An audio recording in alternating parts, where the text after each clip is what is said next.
Welcome, everyone, to the Gridiron Review Podcast. I'm Zach, that's Jack, and we are glad to have you all here and are excited to be a part of your NFL all-season coverage. In this episode, we will be breaking down every team's situation heading into their off-season. We will be discussing cap space, draft position, and number of picks, as well as positive, neutrals, and negatives in regards to positional groups. And lastly, we will discuss free agent fits and top prospect fits, specifically in the first round for now. The Los Angeles Chargers have picked 17 in this year's draft, and they actually enter the season with the second most cap space at $57.5 million. They are key free agents. They're losing Linval Joseph, Mike Williams, Chris Harris, Kaiser White, although, he was kind of a starter, but so was Drew Tranquill, who's still on the roster, and Jared Cook. They have an extra sixth and 3 extra sevenths.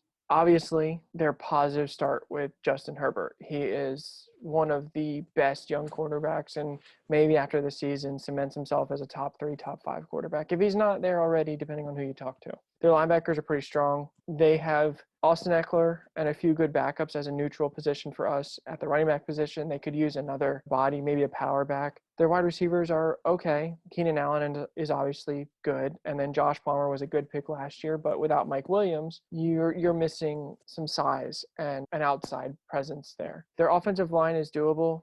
I assume you want to keep updated to protect Justin Herbert. I mean, we'll talk about this again later, but we see what's happening with guys like Joe Burrow who get hit all the time, and you'd like to prevent that from happening with Herbert.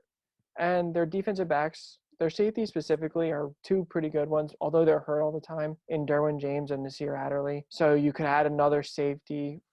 Corner definitely needs to be addressed. Besides Asante Samuel Jr., I don't believe they have another starter at the moment, although I could be forgetting someone. Either way, they are missing a couple bodies there. Tight end absolutely needs to be addressed. They lost Jared Cook. And while I did draft Trey McKitty, and I'm a fan of him, and I believe Jack is too, he seems like one of those tight ends that could take a couple of years before he becomes a true number 1 option. And Donald Parham, he had that scary concussion, but beyond that, he seemed like he has carving a role.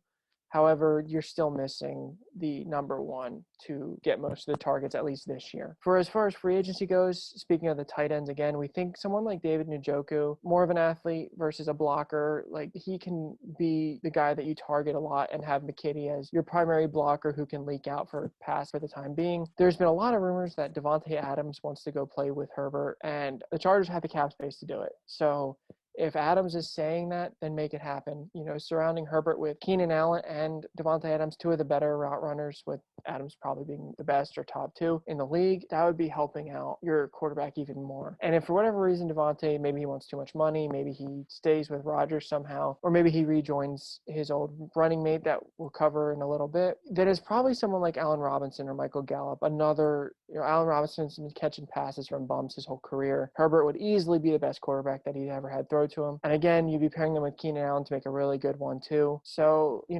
either way, you think they sign a receiver. As well as a veteran corner, we have Stephon Gilmore making sense. They seem to have had this trend where they have their young corner paired with an old veteran like Chris Harris. And we think that they don't re-sign Chris Harris. Instead, they go with Gilmore or someone similar. As far as the draft fits, this team screams Jordan Davis. They don't have a big run clogger in the middle, and they could really use one. But we have Davis going to a couple others potentially, so he may be gone here. If he's gone, they could decide to take the receiver route in the draft. Although free agency might be better if someone like Drake London is there, where you replace his size, his 6'5", I think he is, and fill in for Mike Williams immediately. That'd certainly be a cheaper option than signing one. Or you just be adding another body to the room, again, to help out. Herbert's got to be the priority. So that's all we have on the Chargers. Again, they didn't make the playoffs this year, just barely missed, but they have $57.5 million. Where their team's at, combined with their cap space, I would argue they have the best situation in football at the moment for teams that are not the Buffalo Bills or the Chargers of the world. Because when you look at someone like the Dolphins that are first in cap, they have a lot to figure out. The Chargers have a lot in place. They have superstars, and they could really just win this all season and become an immediate favorite this year. But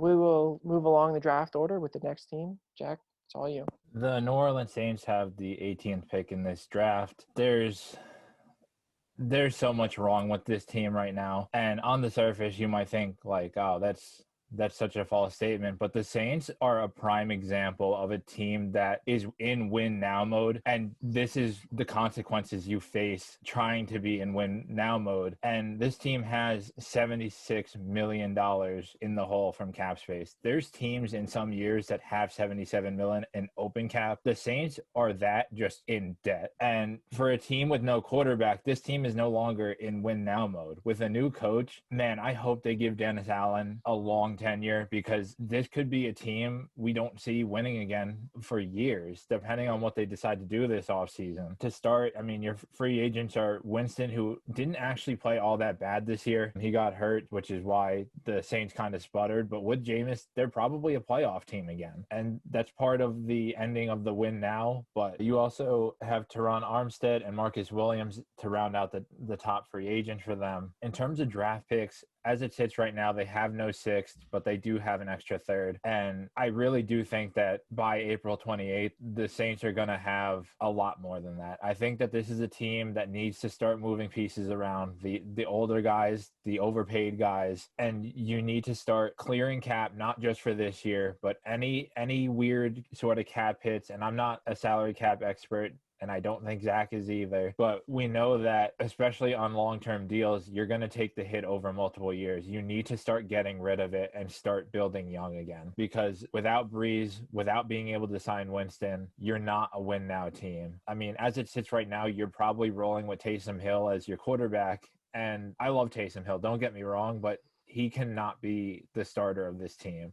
He's a solid backup and a great gadget player, but he is not a starting quarterback in this league, which is why his contract is all conditional with the quarterback money. But the positives we see with this team is, even with the potential loss of Teron Armstead, is the O-line. The biggest issue there, and I think the biggest issue with any of the positives that I go over, is just the depth behind the starters. D-line is also one of their positives, and linebacker as well. In terms of the positions that need to be addressed right away, it's quarterback, wide receiver, and tight end. So, I mean, pretty much your entire offense. The positions we think need to be helped out, but not necessarily right away, is running back. Your 1-2 to throw back is Kamara and Ingram. Ingram is on the older side, and Kamara, the punishment from the league hasn't been handed down yet. So you need to add someone that's going to be a solid backup for Kamara moving forward, and a guy that can help Ingram carry the load when Kamara gets suspended, because there's obviously something coming. Now, whether it's going to be a justified suspension or not, it's yet to be seen. If history has shown us anything, probably not, and they'll probably get lucky. But moving on, the defensive backs, actually not that bad. If you lose Marcus Williams, you still have Gardner Johnson sitting there to pair with Malcolm Jenkins. They definitely need depth at corner. Outside of Lattimore and Adebo, there's nothing really there. And Jenkins is in his mid-30s. So although playing at a high level, this is a team that could use someone to learn behind Jenkins for a couple years. Maybe you take someone in the mid-rounds there. How we think it'll be addressed,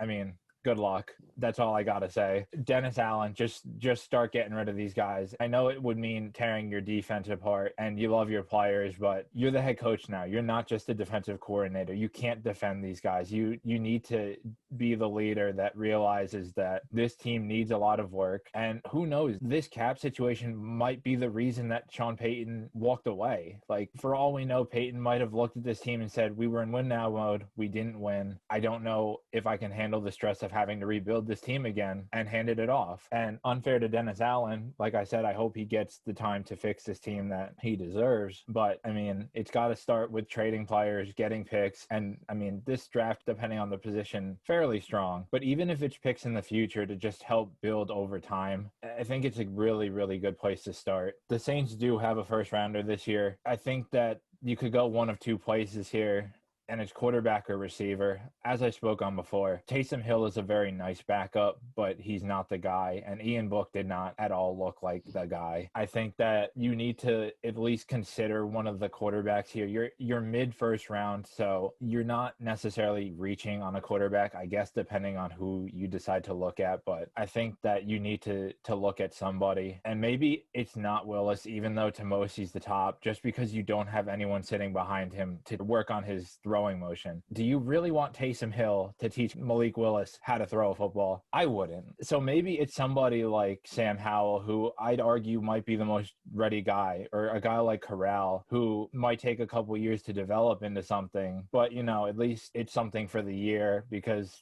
I don't think you're going to be able to sign anybody unless you really, really just start dumping everybody. Or maybe, this is under the assumption that they keep Michael Thomas, but maybe you get a running mate for Michael Thomas. I don't want to speculate on where they need to go. They're obviously missing a speed threat. A guy like Olave might not make sense here because he's kind of the Michael Thomas build. It really depends on where you stand, but the reason Michael Thomas was hurt this year was probably from overuse, and you see it in guys like McCaffrey and Barkley. Thomas can't hold up for 150 catch seasons the rest of his career, nor is it fair to him. I just think if you want to keep Thomas, you need to get him somebody to take the pressure off. But good luck to Dennis Allen and the Saints.